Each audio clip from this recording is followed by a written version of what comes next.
बच्चों, अब कवितावली का भावार्थ देखिए। किसबी किसान कुल बनिक भिखारी बाट, चाकर चप्पल नट चोर चार चेट की, पढ़त पेट को पढ़त गुण गढ़त चढ़त गिर, अटत गहन गन आहन अखेट की। ऊंचे नीचे करम धर्म अधर्म कर, पेट ही को पचत बेचत बेटा बेट की। तुलसी बुझाए एक राम घन श्याम हिते, आग बढ़वागते बड़ी है आग पेट की। प्रस्तुत कवितावली के उत्तरकांड से उद्धृत है। कवि ने उस समय की सामाजिक आर्थिक दुरावस्था का यथार्थ चित्रण किया है। तुलसीदास जी कहते हैं कि इस संसार में मजदूर, किसान वर्ग, व्यापारी, बनिक यानी व्यापारी, भिखारी, भाट यानी चारण, प्रशंसा करने वाला,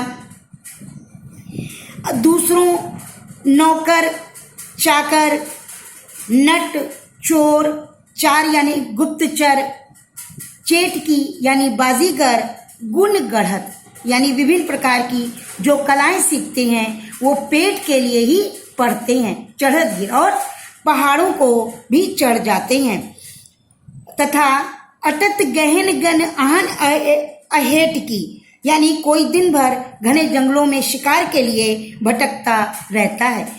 ऊंचे नीचे कर्म धर्म अधर्म कर, मनुष्य अपने उदर पूर्ति के लिए अच्छे बुरे कार्य सभी करता है, यहाँ तक कि वो धर्म अधर्म की भी परवाह नहीं करता। सबसे दुखद बात तो ये है कि वो पेट के लिए ही अपने बच्चे अर्थात बेटा बेटकी यानी बेटे और बेटी को भी बेचने में नहीं हिचकिचाता है। तुलसी बुझाई एक राम घन श्याम थे। तुलसीदास जी कहते हैं कि पेट की आग तो समुद्र की आग से भी ज्यादा भयंकर होती है। अब इस विकराल आग को श्री राम रूपी बादल, राम घनश्याम श्री राम रूपी बादल ही बुझा सकते हैं। कहने का तात्पर्य है कि जब मनुष्य ईश्वर की शरण में चला जाता है तो उसे किसी भी प्रकार की भूख हो या व्याधि हो कुछ भी परेशान नहीं करती। ये जो छंद है, कवित्व छंद है, भाषा ब्रज भाषा लालित्य है, रूपक अलंकार राम घनश्याम, अनुप्रास अलंकार किसबी किसान कुल बनिक भिखारी बाट चोर चार चेटकी, ये सब अनुप्रास अलंकार है। आगे देखिए, खेती न किसान को भिखारी को न भीख बलि, बनिक को बनिज न चाकर को चाकरी, जीव का विहीन लोक सिद्ध मान सोच बज, कहे एक एकन सो कहा जाए का करी। तुलसीदास जी प्रस्तुत कविता में समाज की आर्थिक दुरावस्था का वर्णन करते हुए कहते हैं कि चारों ओर अकाल की स्थिति दिखाई दे रही है। इस समय किसानों के पास खेती नहीं है अर्थात नष्ट हो गई है, इसलिए भिखारी को भीख नहीं मिल पा रही है, कोई बल भी नहीं देता अर्थात दान पुण्य भी नहीं करता है। व्यापारी के पास व्यापार करने का कोई साधन नहीं है।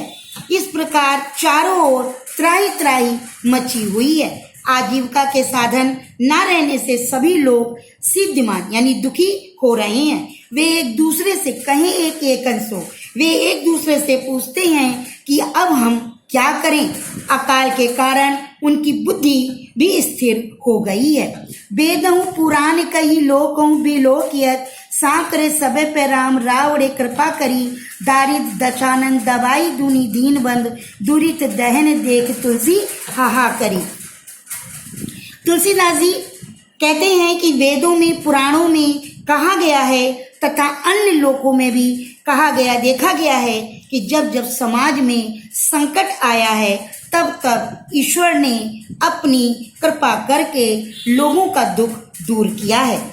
कृपा हे दीन बंधु कृपा निधान, इस समय दरिद्रता रूपी रावण ने संपूर्ण विश्व को त्रस्त कर रखा है अर्थात सभी पापनाशक ईश्वर आप तो पापों को नष्ट करने वाले हैं, आप हम लोगों का दुख दूर करें। इस प्रकार चारों ओर हाहाकार मचा हुआ है। ये जो कवित्व है ये बेरोजगारी एवं अकाल की समस्या पर है। तुलसीदास की राम भक्ति यहाँ पर प्रकट होती है। दारिद्र दशानन दुरित दहन में रूपक अलंकार है। नेक्स्ट देखिए, धूत कहो अवधूत कहो रजपूत कहो जुल्हा कोहू काहू की बेटी से बेटा न ब्याह काहू की जात बिगाड़ न सो। भक्ति शिरोमणि तुलसीदास जी को ईश्वर पर अटूट विश्वास है। वे कहते हैं चाहे मुझे धूत यानी धूर्त कहो या अवधूत यानी सन्यासी कहो, राजा का पूत कहो या जोलाहा कहो, यानी कि हमारे ऊपर कोई इसका फर्क नहीं पड़ता है। मुझे अपनी जाति तथा नाम की कोई चिंता नहीं है, क्योंकि मुझे किसी की बेटी से अपने बेटे का विवाह नहीं करना है। तुलसी सर्वनाम गुलाम है। तुलसीदास जी कहते हैं मैं तो राम का गुलाम हूँ, अर्थात पूर्ण रूप से अपने को उन्हीं में समर्पित कर दिया है। इसलिए मेरे लिए जिसको जो भी कुछ कहना है वो मुझे इस बात का कोई फर्क नहीं पड़ता। मैं तो मांग कर खाता हूँ और मस्जिद में सोता हूँ, इसलिए मुझे किसी से कुछ लेना देना नहीं है। लैब को एक न दैब को दो।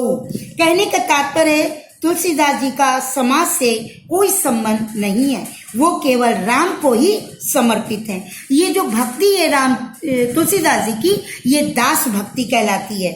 ये छंद सवैया है और इसकी भाषा ब्रज है। अगला आगे के अर्थ मैं नेक्स्ट वीडियो में बताऊंगी।